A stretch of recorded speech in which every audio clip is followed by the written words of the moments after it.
Welcome to Pindar Poetry. We hope you learned something new. You need an active SIM card and your Apple ID ready. This is why SMS and Apple account verification matter. First, confirm cellular service. Wi-Fi helps, but SMS must arrive.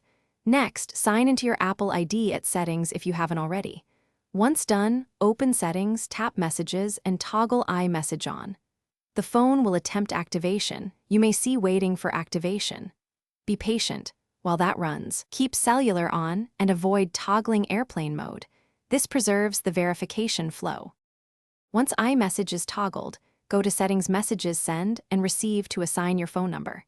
You'll see your Apple ID and any emails. Make sure your phone number is checked so messages come from it.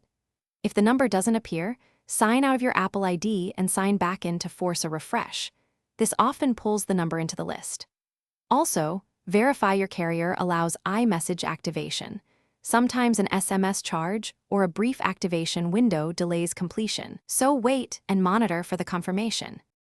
Finish by testing. Send an iMessage to another iPhone and look for a blue bubble. That proves your number is linked. If it's not working, first toggle iMessage and FaceTime off and on, then restart the phone. If issues persist, reset network settings to clear stuck verifications, but note this removes saved Wi-Fi passwords. One key troubleshooting tip: if you see waiting for activation more than a few hours, contact your carrier to confirm SMS delivery permissions before escalating to Apple support. Thanks for watching. Consider subscribing if we helped you.